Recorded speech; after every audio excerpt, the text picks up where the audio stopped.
This is the brand new 2018 Honda Accord. Now normally when Honda releases the latest generation of its very popular midsize sedan, they end up littering, literally, the roads.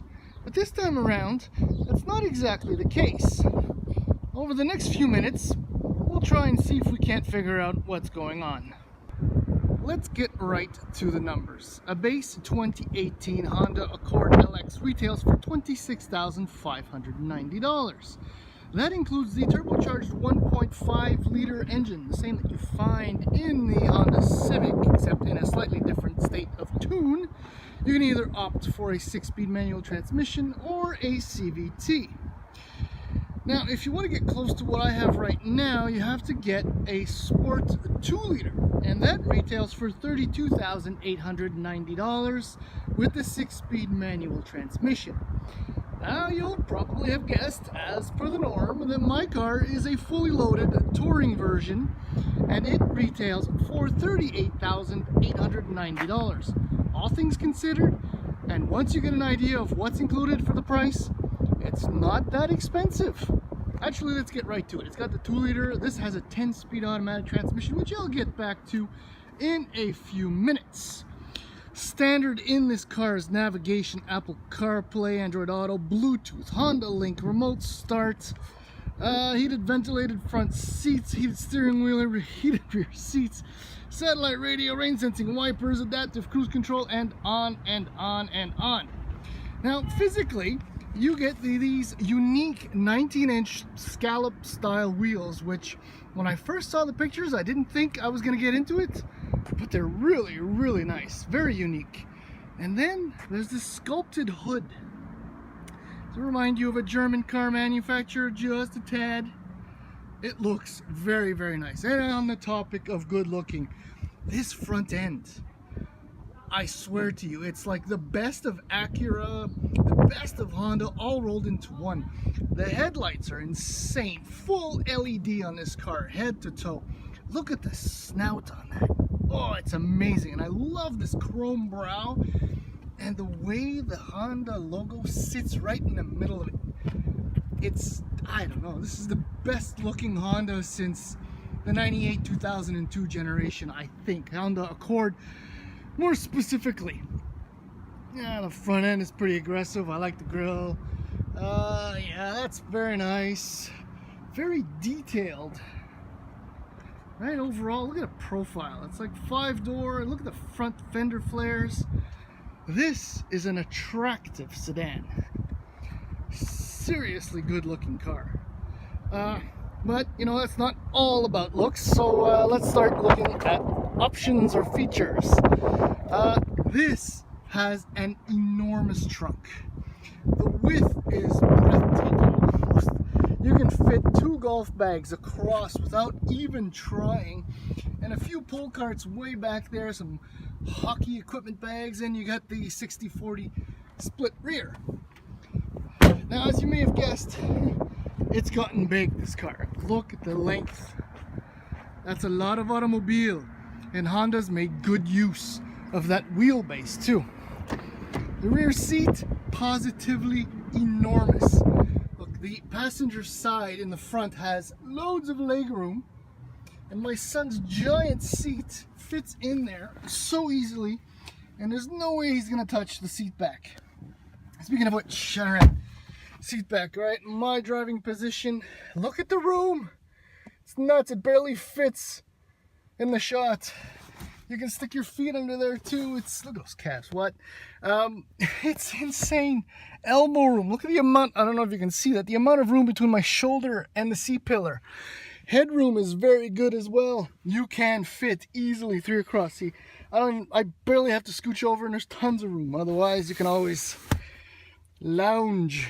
Anyway, back here in the Touring, you get 2 USB ports, which is brilliant. Loads of room, yeah, rear heated, lots of space, and that translates or continues up front. Let's go right to storage. Decent door bins. I don't know if you can see that. This little pocket is very nice. Love these I don't know why Honda's taking notes from the Koreans, but anyway.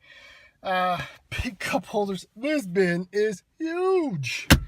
Loads of room. Okay, it's very hot outside. We're gonna start it up. Go for the ventilated seats to the max. And start the AC. Lower the temp. The whole setup here, the HVAC controls are very nice. But there's, oops, I'm gonna shut up. Bush, gauges. These are configurable. Bunch of menus. Although I must be some kind of moron because I can't figure out the language setting.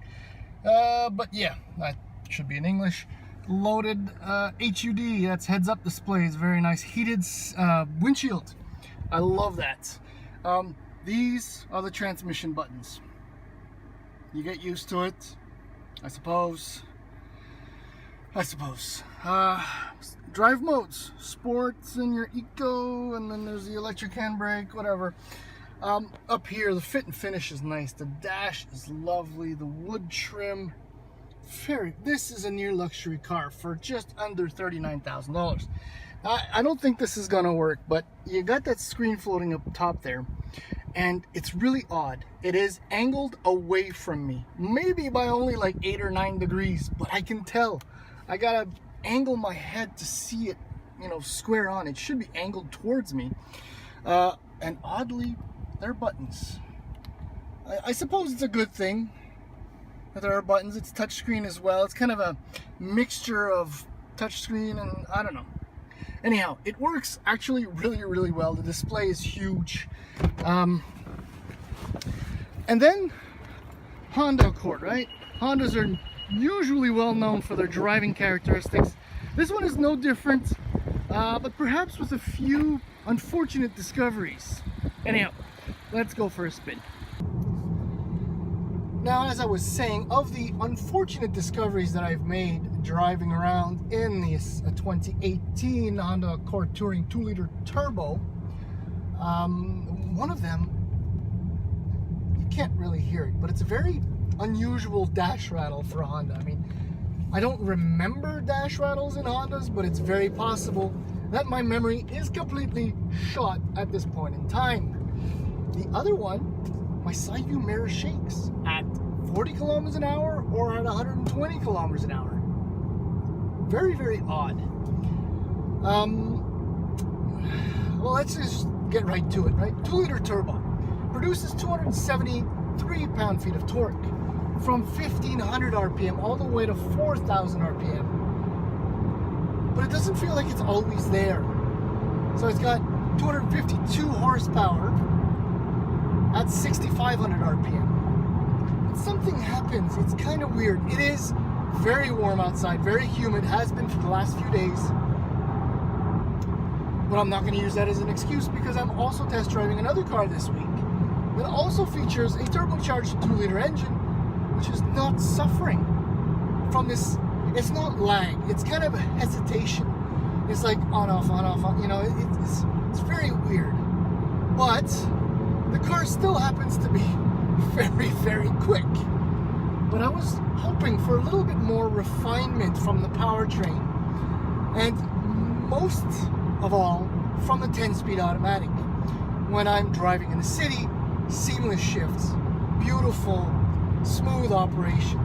But on the highway, when I want to pass, sometimes it kind of jerks into gear. It's really, really odd. I'm going to chalk that up to early bugs in the car. I'm also going to guess that Honda will eradicate these little bugs very, very soon. The other car I'm just driving is a Kia Optima SXL 2-liter turbo, and it's not suffering, like I said, from the lag, and it's doing really, really well. But I'm going to add that the Honda, this Accord, will probably suffer no other bugs in the next 5-6 years, whereas the Kia probably will develop some other bugs. Ride quality is beautiful, however. Adaptive dampers included in this car, and set to normal as it is right now. Beautiful, gorgeous ride quality. Now if I go into sports, just dropped a couple gears, everything kind of sharpens up as the norm requires. And response is a little bit sharper, but again, it's weird. There's a hesitation that I can't get over. I don't like it. It annoys me. Feels like the car, I'm gonna go back into normal. Feels like the car is running on, I don't know, 43.5 octane fuel. Still quick, but it's the hesitation bugs me. Steering is beautiful. Brake pedal, love it. Firm, instant response to a little bit of pedal pressure. Ride quality, like I said, it's beautiful. The only noise in here right now, it's not wind, it's the tires. But I'm fine with it. And the road surfaces are kind of not ideal. This is a very lovely car. But on a one-for-one basis compared to the Kia right now, at only a few months of age and a couple thousand kilometers on the counter, the Kia feels nicer. But that will pass. I'm quite convinced. So yeah, this car is very nice. It's bugging me a little bit, but as a Honda Accord goes, this is very, very proper car.